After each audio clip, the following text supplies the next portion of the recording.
ನಿಮ್ಮ ಬಹುಮುಖಿ ಪ್ರತಿಭೆಗೆ ಅನೇಕ ವೇದಿಕೆಗಳು ಪ್ರೋತ್ಸಾಹವನ್ನು ನೀಡಿವೆ.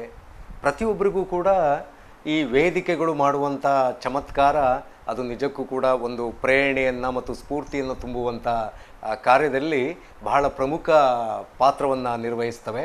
ಆ ನಿಟ್ಟಿನಲ್ಲಿ ನಿಮ್ಮ ಒಂದು ಬೆಳವಣಿಗೆಗೆ ಪ್ರೋತ್ಸಾಹವನ್ನು ನೀಡಿರ್ತಕ್ಕಂಥ ಪ್ರಮುಖ ವೇದಿಕೆಗಳ ಕುರಿತು ಕೂಡ ಒಂದಷ್ಟು ನಮ್ಮ ವೀಕ್ಷಕರಿಗೆ ತಿಳಿಸಿ. ಖಂಡಿತವಾಗ್ಲೂ ಒಬ್ಬ ವ್ಯಕ್ತಿಯ ಬೆಳವಣಿಗೆಗೆ ವೇದಿಕೆಗಳು ತುಂಬ ಅವಶ್ಯಕ. ಆ ಮೂಲಕ ಹಲವಾರು ವೇದಿಕೆಗಳು ನನಗೆ ಸಿಕ್ಕಿದ್ದಾವೆ. ಆ ಮೂಲಕ ನನ್ನ ಒಂದು ಸಾಹಿತ್ಯದ ಅಭಿವ್ಯಕ್ತಿಗೆ ಅವೆಲ್ಲವೂ ಕೂಡ ಪೂರಕ ಆಗಿದ್ದಾವೆ ಅಂತೇಳಿ ನಾನು ಕೂಡ ಭಾವಿಸ್ತೇನೆ. 2011ರಲ್ಲಿ ದಾವಣಗೆರೆ ಜಿಲ್ಲಾ ಚುಟುಕು ಸಾಹಿತ್ಯ ಪರಿಷತ್ತು ಇವರು ಆಯೋಜಿಸಿದಂತಹ ರಾಜ್ಯ ಮಟ್ಟದ ಚುಟುಕು ಸ್ಪಂದನ ಒಂದು ಪುಸ್ತಕ ಬಿಡುಗಡೆ ಕಾರ್ಯಕ್ರಮ ಇತ್ತು. ಆ ಒಂದು ಸಂಪಾದಿತ ಪುಸ್ತಕದಲ್ಲಿ ನನ್ನ ಕೃತಿನೂ ಕೂಡ ಇದೆ.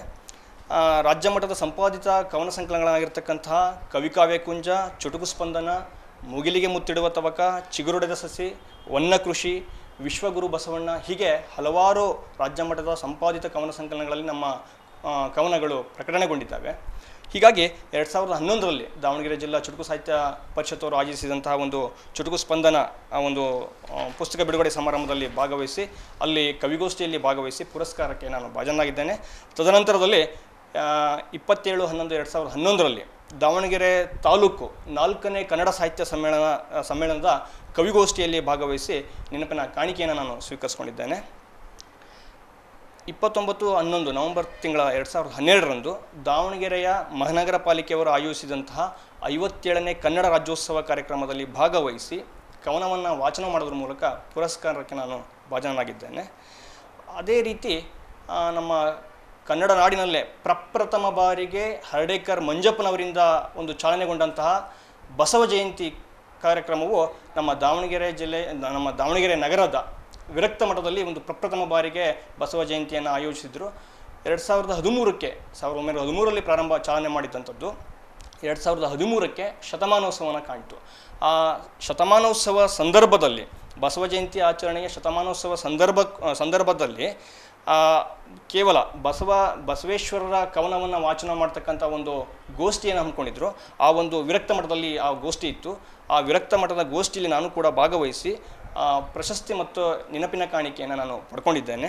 ತದನಂತರದಲ್ಲಿ 28/4/2013ರಲ್ಲಿ ದಾವಣಗೆರೆ ಜಿಲ್ಲಾಡಳಿತ, ಜಿಲ್ಲಾ ಪಂಚಾಯಿತಿ, ಮಹಾನಗರ ಪಾಲಿಕೆ, ಕನ್ನಡ ಮತ್ತು ಸಂಸ್ಕೃತಿ ಇಲಾಖೆ, ಜಿಲ್ಲಾ ಮತ್ತು ತಾಲೂಕು ಸಾಹಿತ್ಯ ಪರಿಷತ್ತು ಇವರ ಸಂಯುಕ್ತ ಆಶ್ರಯದಲ್ಲಿ ಆಯೋಜಿಸಿದಂತಹ ಮತದಾರರ ಜಾಗೃತಿ ಕವಿಗೋಷ್ಠಿಯಲ್ಲಿ ನಾನು ಕೂಡ ಭಾಗವಹಿಸಿದ್ದೆ. ನಮ್ಮ ಜಿಲ್ಲಾಧಿಕಾರಿಗಳಿರ್ತಕ್ಕಂಥ ಎಸ್ ಟಿ ಅಂಜನ್ ಕುಮಾರ್ ಅವರು ಆ ಸಂದರ್ಭದಲ್ಲಿ ಉಪಸ್ಥಿತರಿದ್ದರು. ಅವರ ಸಮ್ಮುಖದಲ್ಲಿ ಮತದಾರರ ಜಾಗೃತಿಯ ಕವನವನ್ನು ವಾಚಿಸುವ ಮೂಲಕ ಅಲ್ಲೂ ಕೂಡ ನಾವು ಪುರಸ್ಕಾರಕ್ಕೆ ಭಾಜನರಾಗಿದ್ವಿ.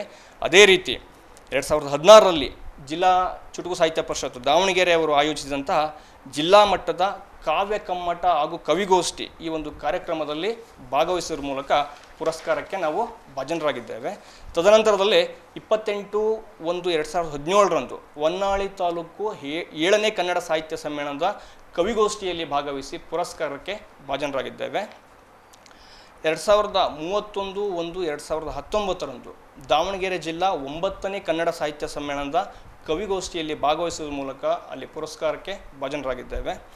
ಅದೇ ರೀತಿ ದಾವಣಗೆರೆ 2019ರಲ್ಲಿ ದಾವಣಗೆರೆ ಜಿಲ್ಲಾ ಚುಟುಕು ಸಾಹಿತ್ಯ ಪರಿಷತ್ತು, ಜನಮಿಡಿತ ದಿನಪತ್ರಿಕೆ ಹಾಗೂ ಭಾವಸಿರಿ ಪ್ರಕಾಶನದವರು ಆಯೋಜಿಸಿದಂತಹ ಕವಿಗೋಷ್ಠಿಯಲ್ಲಿ ಭಾಗವಹಿಸಿ ಪ್ರಶಸ್ತಿಯನ್ನು ಸ್ವೀಕರಿಸಲಾಗಿದೆ.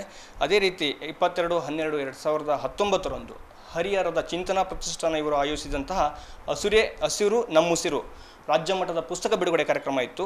ಆ ಒಂದು ಪುಸ್ತಕ ಬಿಡುಗಡೆ ಕಾರ್ಯಕ್ರಮದಲ್ಲಿ ಕವಿಗೋಷ್ಠಿಯಲ್ಲಿ ಭಾಗವಹಿಸಿ ಪುರಸ್ಕೃತ ಆಗಿರತಕ್ಕಂಥದ್ದು. ಅದೇ ರೀತಿ 28/11/2020ರಂದು ಕನ್ನಡ ಸಾಹಿತ್ಯ ಪರಿಷತ್ತು ಹೊನ್ನಾಳಿ ಇವರು ಆಯೋಜಿಸಿದಂತಹ ದತ್ತಿ ಮತ್ತು ಕವಿಗೋಷ್ಠಿಯಲ್ಲಿ ಭಾಗವಹಿಸಿ ಹಿರೇಕಲ್ಮಠದಲ್ಲಿ ಈ ಒಂದು ಕಾರ್ಯಕ್ರಮ ನಡೆದಿತ್ತು. ಅಲ್ಲಿ ಭಾಗವಹಿಸಿ ಪುರಸ್ಕೃತರಾಗಿದ್ದೇವೆ. ಇತ್ತೀಚೆಗೆ ನಮ್ಮ ದಾವಣಗೆರೆ ಜಿಲ್ಲಾ ಕನ್ನಡ ಸಾಹಿತ್ಯ ಸಮ್ಮೇಳನ ಎಲೆಬೇತೂರಿನಲ್ಲಿ ಆಯೋಜಿಸಲಾಗಿತ್ತು. ಆ ಒಂದು ಜಿಲ್ಲಾ ಸಾಹಿತ್ಯ ಸಮ್ಮೇಳನದ ಕವಿಗೋಷ್ಠಿಯಲ್ಲಿ ಭಾಗವಹಿಸುವ ಮೂಲಕ ಕವಿಗೋಷ್ಠಿಯಲ್ಲಿ ಭಾಗವಹಿಸಿ ನೆನಪಿನ ಕಾಣಿಕೆ ಮತ್ತು ಪುರಸ್ಕಾರವನ್ನು ನಾನು ಪಡ್ಕೊಂಡಿದ್ದೇನೆ. ಈ ಎಲ್ಲ ವೇದಿಕೆಗಳು ಪ್ರಮುಖವಾಗಿರ್ತಕ್ಕಂಥ ವೇದಿಕೆಗಳನ್ನು ನಾನು ಇಲ್ಲಿ ನಿಮ್ಮ ಮುಂದೆ ಸ್ಮರಿಸ್ಕೊಂಡಿದ್ದೇನೆ. ಈ ಎಲ್ಲ ವೇದಿಕೆಗಳು ಅವಕಾಶ ಕೊಟ್ಟಿದ್ದರಿಂದ ನನ್ನ ಸಾಹಿತ್ಯದ ಅಭಿವೃದ್ಧಿಗೆ ಇವೆಲ್ಲವೂ ಕೂಡ ಕಾರಣೀಭೂತವಾದವು ಅಂಥೇಳಿ ನಾನು ಕೂಡ ಭಾವಿಸ್ತೇನೆ. ಕಳೆದ ಮಾರ್ಚ್ ತಿಂಗಳಲ್ಲಿ ನಡೆದಂತಹ ಎಲೆಬೇತೂರಿನ ದಾವಣಗೆರೆ ಜಿಲ್ಲಾ ಸಾಹಿತ್ಯ ಸಮ್ಮೇಳನದಲ್ಲಿ ತಮ್ಮ ಒಂದು ಕವಿತೆ ಅಫೀಮು ಅನ್ನುವಂಥದ್ದು ಅದು ಆ, ಜನಮನ್ನಣೆಗೆ ಅಥವಾ ಜನರ ಒಂದು ಪ್ರಶಂಸೆಗೆ, ಕೇಳುಗರ ಪ್ರಶಂಸೆಗೆ ಕಾರಣವಾಗಿದೆ. ಅದೇ ರೀತಿ ಮತ್ತೊಂದು ಕವಿತೆ ಕಾಲಚಕ್ರ. ಆ ಕಾಲಚಕ್ರವನ್ನು ಒಂದಷ್ಟು ನಮ್ಮ ವೀಕ್ಷಕರಿಗೆ ಕೇಳಿಸಿ. ಕವಿತೆಯ ಶೀರ್ಷಿಕೆ ಕಾಲಚಕ್ರ. ಶೀರ್ಷಿಕೆ ಕಾಲಚಕ್ರ. ಕಾಲಚಕ್ರದ ತಿಗುರಿಗೆ ಹಗಲು ಇರುಳುಗಳ ಬುಗುರಿ ತಿರುಗುತ್ತಿದೆ. ಕಾಲಚಕ್ರದ ತಿಗುರಿಗೆ ಹಗಲು ಇರುಳುಗಳ ಬುಗುರಿ ತಿರುಗುತ್ತಿದೆ. ಪ್ರೀತಿ, ಸ್ನೇಹ, ವಿಶ್ವಾಸದ ಸರಕಿಗೆ ದ್ವೇಷ, ಮತ್ಸರ, ಅಸೂಯೆಗಳು ಮುಳ್ಳಾಗುತ್ತಿವೆ. ಪ್ರೀತಿ, ಸ್ನೇಹ, ವಿಶ್ವಾಸದ ಸರಕಿಗೆ ದ್ವೇಷ, ಮತ್ಸರ, ಅಸೂಯೆಗಳು ಮುಳ್ಳಾಗುತ್ತಿವೆ. ವಿಶ್ವಾಸದ ಹಾದಿಬೀದಿಯಲ್ಲಿ ವಿಷಕಾರುವ ಹೂವಿನ ಹಾವು. ವಿಶ್ವಾಸದ ಹಾದಿಬೀದಿಯಲ್ಲಿ ವಿಷಕಾರುವ ಹೂವಿನ ಹಾವು. ಕಂಡುಂಡೆಡೆ ಕಾಲಿಟ್ಟಲ್ಲೆಲ್ಲ ಉಸುಕು, ಮುಸುಕಿನೊಳಗೆ ಸಾಲುಗಟ್ಟಿದ ನೋವು. ಕಂಡುಂಡೆಡೆ ಕಾಲಿಟ್ಟಲ್ಲೆಲ್ಲ ಉಸುಕು, ಮುಸುಕಿನೊಳಗೆ ಸಾಲುಗಟ್ಟಿದ ನೋವು. ಜೀವನದ ರಂಗುರಂಗಿನ ಓಟ. ಪಾತ್ರೆ, ಪಗಡೆ, ಸಕ್ಕರೆ, ಉಪ್ಪು, ಹುಳಿಯ ಆಟ. ಜೀವನದ ರಂಗುರಂಗಿನ ಓಟ. ಪಾತ್ರೆ, ಪಗಡೆ, ಸಕ್ಕರೆ, ಉಪ್ಪು, ಹುಳಿಯ ಆಟ. ಹದಗೊಳಿಸಿ ಹೆಪ್ಪು ಹಾಕುವ ಬದುಕಿಗೆ ಹುಳಿ ಹಿಂಡಲು ಗುಮ್ಮನೆ ನಿಂತ ಜಾಲ. ಹದಗೊಳಿಸಿ ಹೆಪ್ಪು ಹಾಕುವ ಬದುಕಿಗೆ ಹುಳಿ ಹಿಂಡಲು ಗುಮ್ಮನೆ ನಿಂತ ಜಾಲ. ಜೀವನದ ಸಂತೆಯಲ್ಲಿ ಕಂತೆ ಕಂತೆ ಹೋರಾಟ. ಗಗನಚುಂಬಿ ಪ್ರತಿಮೆಗಳ ಮೇಲಾಟ. ಜೀವನದ ಸಂತೆಯಲ್ಲಿ ಕಂತೆ ಕಂತೆ ಹೋರಾಟ. ಗಗನಚುಂಬಿ ಪ್ರತಿಮೆಗಳ ಮೇಲಾಟ. ಮಂದಿರ ಮಸೀದಿಗಳ ಜೂಜಾಟ. ಚುನಾವಣೆಗಳೆಂಬ ದೊಡ್ಡಾಟ. ಮಂದಿರ ಮಸೀದಿಗಳೆಂಬ ಜೂಟಾಟ. ಚುನಾವಣೆಗಳೆಂಬ ದೊಡ್ಡಾಟ. ಸಾಲ ಮನ್ನಾವೆಂಬ ರಸಭರಿತ ದ್ರಾಕ್ಷಿ. ಸಿಕ್ಕವರಿಗೆ ಸಿಹಿ, ಸಿಗದಿದ್ದವರಿಗೆ ಹುಳಿ. ಸಾಲ ಮನ್ನಾವೆಂಬ ರಸಭರಿತ ದ್ರಾಕ್ಷಿ. ಸಿಕ್ಕವರಿಗೆ ಸಿಹಿ, ಸಿಗದಿದ್ದವರಿಗೆ ಹುಳಿ. ಸಮ್ಮಿಶ್ರದ ಮಿಶ್ರದಲ್ಲಿ ಓಡುತ್ತಿದೆ ರಾಜಬಂಡಿ. ಪರವಿರೋಧದ ಮೇಲೋಗರವ ಉಂಡು. ಸಮ್ಮಿಶ್ರದ ಮಿಶ್ರದಲ್ಲಿ ಓಡುತ್ತಿದೆ ರಾಜಬಂಡಿ. ಪರ ವಿರೋಧದ ಮೇಲೋಗರವ ಉಂಡು.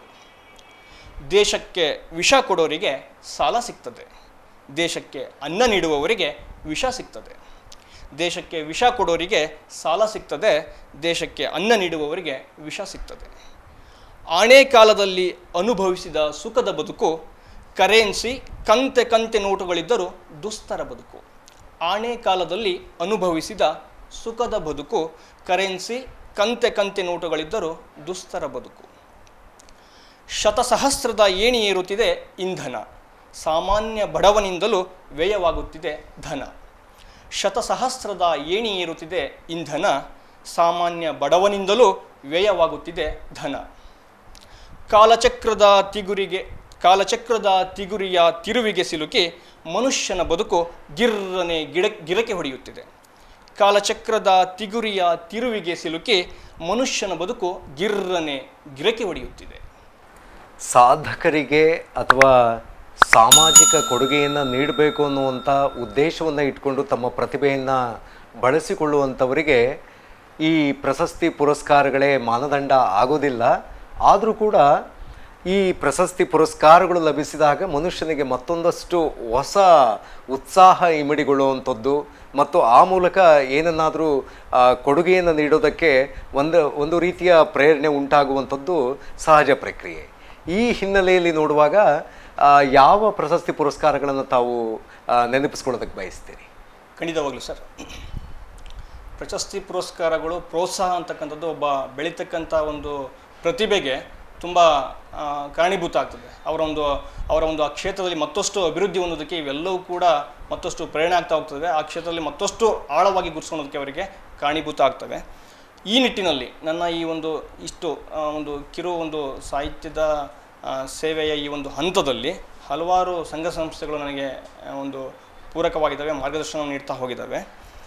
ಈ ಮೂಲಕ ನನಗೆ ಪ್ರಪ್ರಥಮವಾಗಿ ಒಂದು ದಾವಣಗೆರೆ ತಾಲೂಕಿನ ಸಾಹಿತ್ಯ ವಲಯಕ್ಕೆ ಪರಿಚಯ ಕೊಟ್ಟವರು ಅಂತ ಹೇಳಿದ್ರೆ ತೆಲಗಿ ವೀರಭದ್ರಪ್ಪನವರು.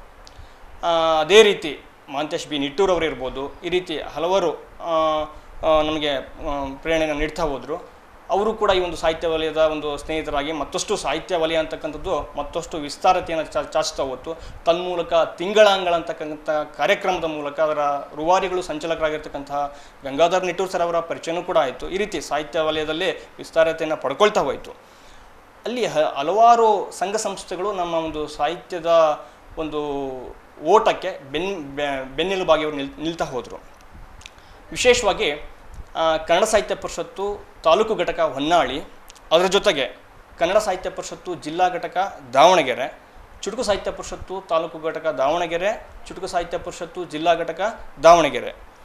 ಅದೇ ರೀತಿ ಈ ಎಲ್ಲ ಸಂಘಟನೆಗಳು ಇವರೆಲ್ಲರೂ ಕೂಡ ಸಾಹಿತ್ಯದ ಅಭಿವೃದ್ಧಿಗೆ ಪ್ರೇರಣಾದಾಯಕರಾದರು.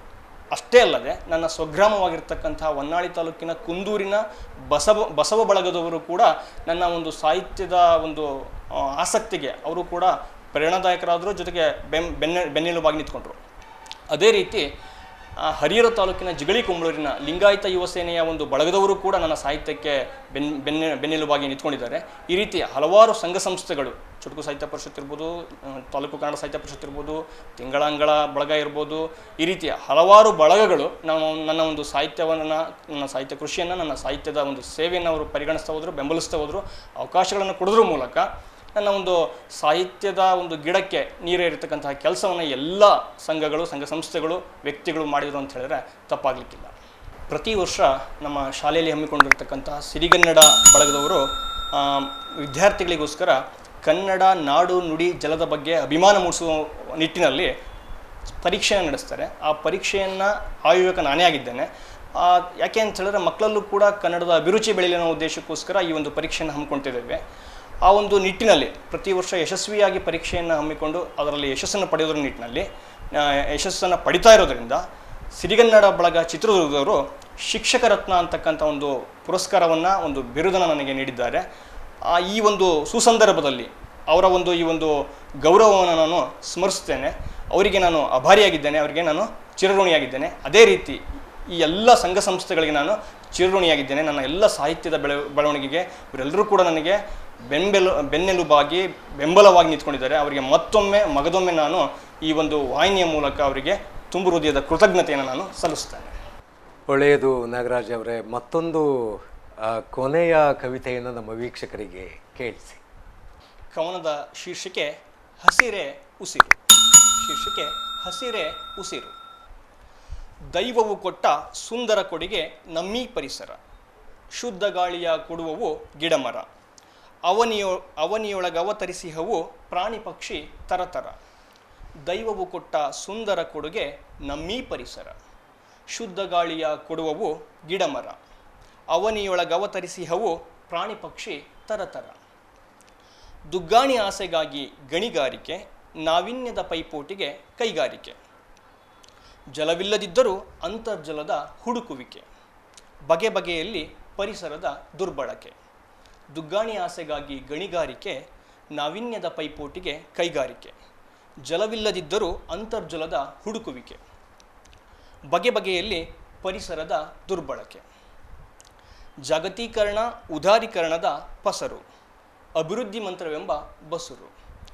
ಜಾಗತೀಕರಣ ಉದಾರೀಕರಣದ ಪಸರು, ಅಭಿವೃದ್ಧಿ ಮಂತ್ರವೆಂಬ ಬಸುರು. ಭೂತಾಯಿ ಬೆತ್ತಲಾಗಿ ಅರೆ ನಿಂತು ಹೋಗಿದೆ ಉಸಿರು, ಏ ಮಾನವ ಇದಕ್ಕೆಲ್ಲ ನಿನ್ನದೇ ಪಿಸುರು. ಭೂತಾಯಿ ಬೆತ್ತಲಾಗಿ ಅರೆ ನಿಂತು ಹೋಗಿದೆ ಉಸಿರು, ಹೇ ಮಾನವ ಇದಕ್ಕೆಲ್ಲ ನಿನ್ನದೇ ಪಿಸುರು. ಭೂಕಂಪ ಭೂತಾಯಿಯ ಆರ್ತನಾದದ ಆರಂಭ, ಅತಿವೃಷ್ಟಿ ಅನಾವೃಷ್ಟಿಗಳು ಪ್ರಪಂಚದ ತುಂಬ. ಭೂಕಂಪ ಭೂತಾಯಿಯ ಆರ್ತನಾದದ ಆರಂಭ, ಅತಿವೃಷ್ಟಿ ಅನಾವೃಷ್ಟಿಗಳು ಪ್ರಪಂಚದ ತುಂಬ.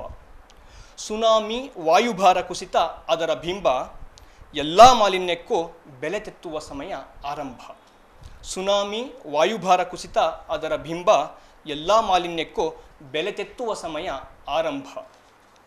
ಬನ್ನಿ ದಿನಾಚರಣೆಯ ಧೀರರಾಗದೆ ನೈಜ ಕಳಕಳಿ ಹೊಂದೋಣ. ಬನ್ನಿ ದಿನಾಚರಣೆಯ ಧೀರರಾಗದೆ ನೈಜ ಕಳಕಳಿ ಹೊಂದೋಣ. ಹಸಿರೇ ಜೀವ ಸಂಕುಲಕ್ಕೆ ಉಸಿರು ಎಂದು ಸಾರಿ ಹೇಳೋಣ. ಹಸಿರೇ ಜೀವ ಸಂಕುಲಕ್ಕೆ ಉಸಿರು ಎಂದು ಸಾರಿ ಹೇಳೋಣ. ಶಿಕ್ಷಕರಾಗಿ ವಿದ್ಯಾರ್ಥಿಗಳ ಭವ್ಯ ಭವಿಷ್ಯವನ್ನು ಅರಳಿಸುವಂಥ ಕಾರ್ಯದಲ್ಲಿ ತೊಡಗಿರುವ ಜೊತೆಯಲ್ಲಿ ಅನೇಕ ಪ್ರವೃತ್ತಿಯಲ್ಲೂ ಕೂಡ ತೊಡಗಿಕೊಂಡು ಆ ಮೂಲಕವೂ ಒಂದು ಸಾಮಾಜಿಕ ಕೊಡುಗೆಯನ್ನು ನೀಡುವ ನಿಟ್ಟಿನಲ್ಲಿ ನಿಮ್ಮ ವ್ಯಕ್ತಿತ್ವವನ್ನು ರೂಪಿಸಿಕೊಂಡು ಸಾಕ್ತಾ ಇದ್ದೀರಿ. ನಿಮ್ಮ ಎಲ್ಲ ಈ ಪ್ರತಿಭೆ ಅದು ಸಮಾಜಮುಖಿಯಾಗಿ ಅನಾವರಣಗೊಳ್ಳಲಿ, ಹಾಗೆಯೇ ಈ ಒಂದು ಸಾಹಿತ್ಯ ಕೃಷಿ ನಿರಂತರ ಸಾಗಿ ಈ ಒಂದು ಸಾಹಿತ್ಯ ಕ್ಷೇತ್ರದಲ್ಲಿ ನಿಮ್ಮ ಹೆಸರು ಕೂಡ ಚಿರಸ್ಥಾಯಿಯಾಗಿ ಉಳಿಯುವ ನಿಟ್ಟಿನಲ್ಲಿ ಭಗವಂತನ ಕೃಪಾಶೀರ್ವಾದ ನಿಮ್ಮ ಜೊತೆ ಸದಾಕಾಲ ಇರಲಿ ಅನ್ನುವಂಥ ಶುಭ ಹಾರೈಕೆಯನ್ನು ನಮ್ಮ ಕಾವ್ಯಧಾರೆ ತಂಡ ನೀಡ್ತಾ ಈ ಒಂದು ಬದುಕಿನ ಬಯಲು ಕೃತಿಯನ್ನು ನೀಡುವುದರ ಮೂಲಕ ನಿಮಗೆ ಹೃತ್ಪೂರ್ವಕವಾದಂತಹ ವಂದನೆಯನ್ನು ಅರ್ಪಿಸ್ತಾ ಇದೆ. ಸುಮಾರು ಹಲವಾರು ವರ್ಷಗಳಿಂದ ನಾನು ಈ ಒಂದು ಕಾವ್ಯಧಾರೆ ಕಾರ್ಯಕ್ರಮವನ್ನು ನಾನು ವೀಕ್ಷಣೆ ಮಾಡ್ತಾ ಇದ್ದೆ. ಅವಾಗ ಅನ್ನಿಸ್ತಾ ಇತ್ತು, ಹಲವಾರು ಕವಿಗಳು ಹಲವಾರು ಕ್ಷೇತ್ರಗಳಲ್ಲಿ ಸಾಧನೆ ಮಾಡಿದಂತಹ ಮಾನ್ಯರು ಬಂದು ಇಲ್ಲಿ ತಮ್ಮ ಅಭಿಪ್ರಾಯವನ್ನು ಹಂಚ್ಕೊಳ್ತಾ ಇದ್ದರು. ಅದನ್ನು ನಾನು ತುಂಬ ಆ ಕಾರ್ಯಕ್ರಮವನ್ನು ನೋಡ್ತಾ ಇದ್ದೆ. ಅಂತಹ ಒಂದು ಕಾರ್ಯಕ್ರಮಕ್ಕೆ ನಾನು ಇಲ್ಲಿ ಬಂದಿರತಕ್ಕಂಥದ್ದು ನನಗೆ ಅತೀವವಾಗಿರ್ತಕ್ಕಂತಹ ಸಂತೋಷ ಆಗಿದೆ. ಇಂತಹ ಒಂದು ಅವಕಾಶವನ್ನು ನೀಡಿದಂತಹ ಈ ಒಂದು ಕಾವ್ಯಧಾರೆಯ ನಿರ್ದೇಶಕರಾಗಿರ್ತಕ್ಕಂತಹ ಚಿದಾನಂದ ಸರ್ ಅವರಿಗೆ, ಅದೇ ರೀತಿ ಸಹಾಯಕರಾಗಿರ್ತಕ್ಕಂತಹ ಮಧು ಅವರಿಗೆ, ಈ ಒಂದು ಕಾವ್ಯಧಾರೆ ಕಾರ್ಯಕ್ರಮವನ್ನು ಸುಮಾರು ಹಲವಾರು ವರ್ಷಗಳಿಂದ ತುಂಬ ಯಶಸ್ವಿಯಾಗಿ ತಮ್ಮದೇ ಆಗಿರ್ತಕ್ಕಂತಹ ಶೈಲಿಯೊಳಗೆ ನಿರೂಪಕರಾಗಿ ಆ ಒಂದು ಕಾರ್ಯಕ್ರಮವನ್ನು ನಿರ್ವಹಣೆ ಮಾಡ್ತಕ್ಕಂತಹ ಗಂಗಾಧರ BL ನಿಟ್ಟೂರ್ ಸರ್ ಅವರಿಗೂ ಕೂಡ ನಾನು ಈ ಮೂಲಕ ಕೃತಜ್ಞತೆಯನ್ನು ಸಲ್ಲಿಸ್ತಾ ಇದ್ದೀನಿ. ಈ ಒಂದು ಕಾರ್ಯಕ್ರಮದಲ್ಲಿ ನನ್ನ ಒಂದು ಕವನಗಳನ್ನು, ನನ್ನ ಆಸಕ್ತಿಗಳನ್ನು, ನನ್ನ ಅಭಿರುಚಿಗಳನ್ನು ತಮ್ಮ ಪ್ರೇಕ್ಷಕರಿಗೆ ಅಭಿವ್ಯಕ್ತಿಸೋದಕ್ಕೆ ಮಾಧ್ಯಮವಾಗಿದೆ ಈ ಒಂದು ಕಾವ್ಯಧಾರೆ. ಹಾಗಾಗಿ ತಮಗೂ ಕೂಡ ಈ ಮೂಲಕ ಕೃತಜ್ಞತೆಯನ್ನು ಸಲ್ಲಿಸ್ತೀನಿ. ಈ ಒಂದು ಕಾವ್ಯಧಾರೆ ತಂಡದ ಎಲ್ಲ ಸಿಬ್ಬಂದಿ ವರ್ಗದವರಿಗೂ ಕೂಡ ನಾನು ತುಂಬು ಹೃದಯದ ಧನ್ಯವಾದಗಳನ್ನು ನಾನು ಸಲ್ಲಿಸ್ತಾ ಇದ್ದೇನೆ ಈ ಮೂಲಕ. ಧನ್ಯವಾದಗಳು. ನೋಡಿದ್ರಲ್ಲ ಪ್ರಿಯ ವೀಕ್ಷಕರೇ, ಇವತ್ತಿನ ಕಾವ್ಯಧಾರೆಯ ವಿಶೇಷ ಅತಿಥಿಯಾಗಿ ಆಗಮಿಸಿದ್ದಂತಹ ಶ್ರೀಯುತ ಮಾಬಾ ನಾಗರಾಜ್ ಅವರು ಎಷ್ಟೊಂದು ಒಳ್ಳೆಯ ವಿಚಾರಗಳನ್ನು, ತಮ್ಮ ಆಶಯವನ್ನು ನಮ್ಮೊಂದಿಗೆ ಹಂಚಿಕೊಂಡಿದ್ದಾರೆ.